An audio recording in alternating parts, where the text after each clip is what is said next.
Bom dia, boa tarde, boa noite, concurseiras da ESA. Eu sou o Caio, passei no concurso em 2020 e esse é o canal Contribuir.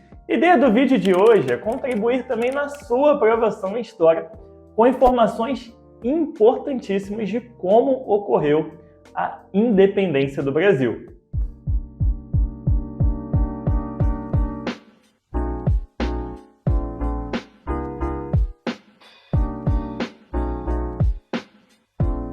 Na última aula, o assunto abordado foi a vinda da família real e o governo de Dom João VI desse lado de cá do oceano, não foi? Isso foi uma coisa atípica que nunca tinha acontecido na nossa história, né, pessoal? Um rei não governar na metrópole e sim na colônia. E por isso ter acontecido nesse momento, a gente viu também que muita coisa mudou em muito pouco tempo. De 1808 até 1821, a gente viu, por exemplo, o Brasil ser elevado à categoria de Reino Unido a Portugal e Algarves, e deixando, teoricamente, de ser colônia e de ser submisso a Portugal. A gente viu também o Brasil ganhando liberdade de comércio, né? Podendo negociar com outros países sem a necessidade de Portugal estar envolvido nessas relações, além de conquistar a liberdade administrativa.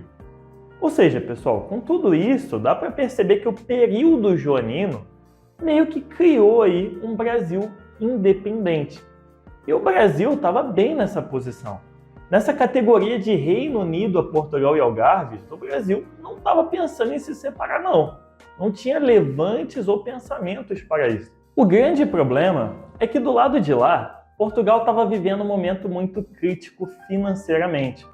Depois daqueles conflitos napoleônicos, a perda do mercado brasileiro e a perda da submissão brasileira dificultava ainda mais as coisas para eles.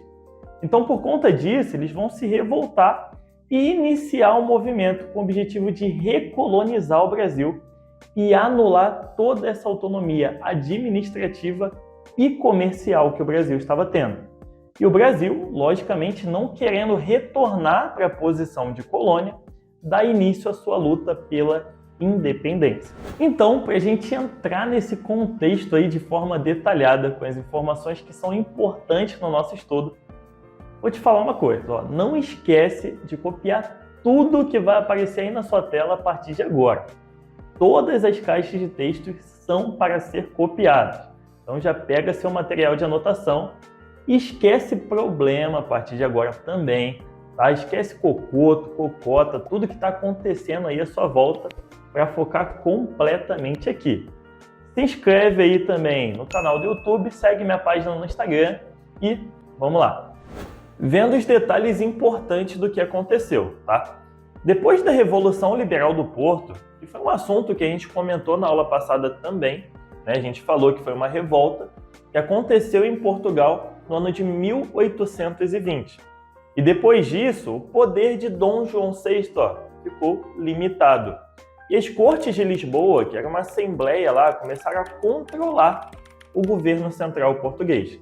Então, com isso, Dom João VI foi forçado a voltar para Portugal, então ele vai e deixa o seu filho Dom Pedro como príncipe regente. Agora, pessoal, entendam a sacada aqui, tá? Dom João não era bobo. Ele viveu um tempo aqui e conhecia os pensamentos que rodeava a população. Então, por conta disso, ele já estava pressentindo a possibilidade do Brasil querer se separar de Portugal. Então, olha o que ele faz. Ele vai deixar Dom Pedro aqui e aconselha o filho que assumisse a liderança de um movimento caso os brasileiros se manifestassem pela independência. Nas palavras dele, ele diz assim: Pedro, se o Brasil se separar, antes seja para ti, que me hás de respeitar, do que para algum desses aventureiros. Pegaram a ideia? As cortes, por sua vez, a gente sabe, objetivavam recolonizar o Brasil. E para isso exigiram também o retorno imediato de Dom Pedro a Portugal. Com a justificativa lá que ele precisava completar sua formação cultural primeiro. Ao mesmo tempo, promover a transferência de várias repartições governamentais. E os brasileiros observando tudo isso, começaram a perceber as reais intenções dos portugueses. Começaram a pensar, cara, eu acho que esse pessoalzinho de Portugal estão de tramóia. Estão querendo nos recolonizar e acham que a gente é idiota e não está vendo isso. Sendo assim, durante a regência de Dom Pedro, formou-se o que chamamos de Partido Brasileiro. O que seria isso? Era a união de indivíduos favoráveis à independência. Não se tratava de um partido político em si, tá, pessoal? Era mais um agregado de posições contrárias a essas medidas recolonizadoras de Portugal. Importante saber também que representava os interesses principalmente dos latifundiários e dos grandes comerciantes, ou seja, da elite brasileira. Pode anotar que seus principais líderes foram José Bonifácio, Gonçalves Ledo e Januário da Cunha Barbosa. E o grande feito disso tudo aí, pessoal, é o seguinte: uma coisa que a elite brasileira ganhou nos últimos anos, a maior preciosidade que ela ganhou foi a autonomia. A gente tem comentado sobre isso, tanto comercial como administrativa. E para falar a verdade, eles sabiam que a volta, o retorno de Dom Pedro a Portugal, representaria basicamente a perda da autonomia brasileira. Então, para que isso não acontecesse, o Partido Brasileiro buscou o apoio de Dom Pedro nessa sua luta contra a recolonização e elaborou um documento com 8.000 assinaturas pedindo para o regente não voltar. Por favor, fica no Brasil, Dom Pedro. Aí ele dá uma pensada, deve ter conversado com o papai, aquelas coisas, né?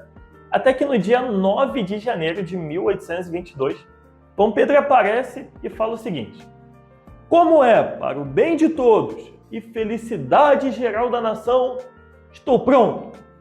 Diga ao povo que fico. E esse fica conhecido como o Dia do Fico. E foi fundamental para acelerar o avanço em direção ao rompimento do Brasil com Portugal. Em maio de 1822, o Brasil avança mais um pouco.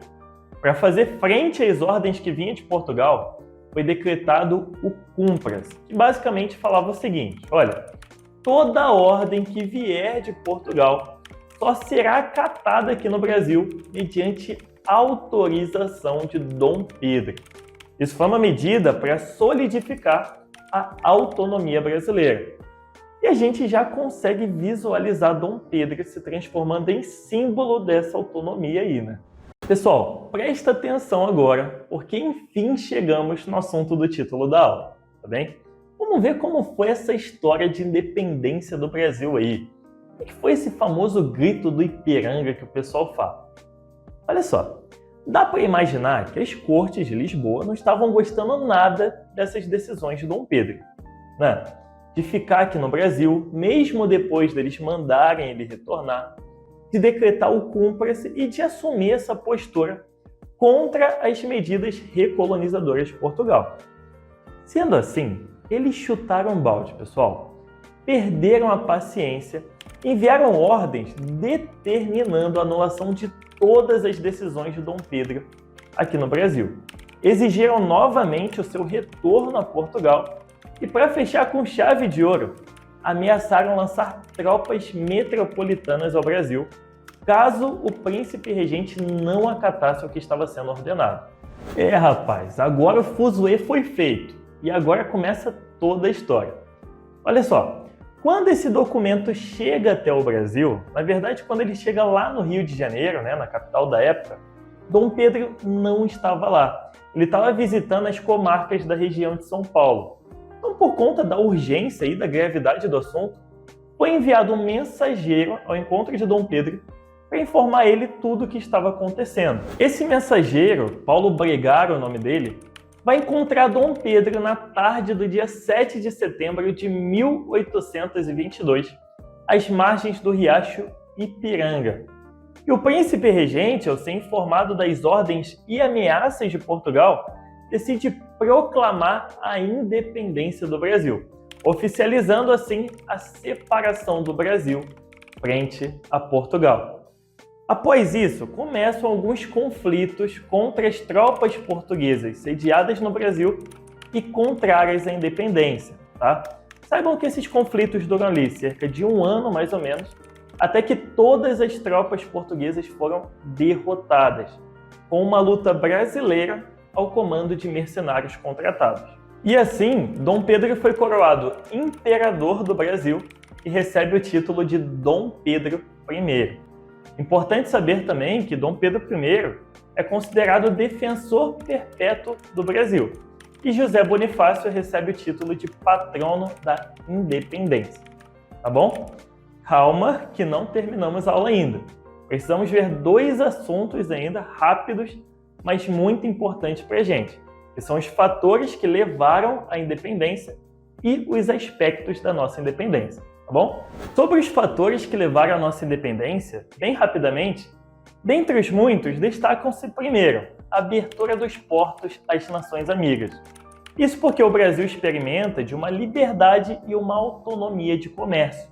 Então ele não vai querer retroceder aos padrões coloniais. Segundo, elevação do Brasil a Reino Unido, a Portugal e Algarves, porque assim o Brasil experimenta de uma liberdade e uma autonomia administrativa, que ele também não vai querer perder. Terceiro, difusão das ideias iluministas, que enfraqueciam, o sistema colonial.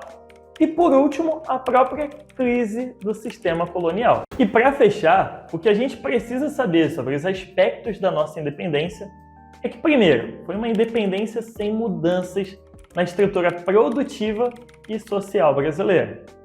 Como assim, Caio? Pessoal, a nossa sociedade continuou a mesma coisa.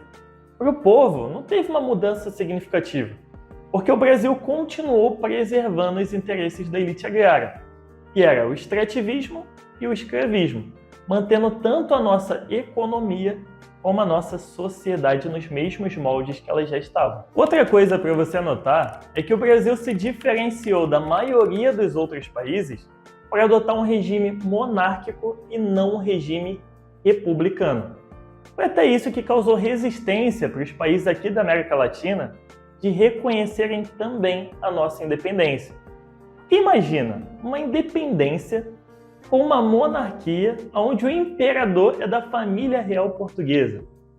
Não tá com muito cara de independência isso daí, né? E falando sobre reconhecer a nossa independência, saibam que o primeiro país a fazer isso foi os Estados Unidos no ano de 1824, ok? Isso por conta da doutrina Monroe, que era uma política de James Monroe, o então presidente de lá da época, que tinha o lema América para os americanos, sendo totalmente contrários a essas medidas colonizadoras europeias. Beleza? Portugal vai reconhecer nossa independência 1 ano depois, em agosto de 1825, exigindo para isso uma indenização de 2 milhões de libras esterlinas. Ou seja, já começamos nossa história de independência endividados. Aí você deve estar aí pensando, Caio, mas a gente não precisa pagar, a gente já venceu. Precisa, porque os países europeus tinham uma política lá de só poder reconhecer a independência de um país depois que a sua metrópole reconhecesse. E agora sim fechamos esse conteúdo e chegamos ao fim de mais uma aula. Não perca a próxima, pois estaremos entrando de fato no Brasil Império, vendo sobre o primeiro reinado. Tenho certeza que vai ser um período aí que vocês vão gostar muito de estudar. Espero ter contribuído com o estudo de vocês. É um grande prazer fazer parte dessa jornada e é isso. Foi um prazer, tamo junto, até a próxima e tchau, tchau.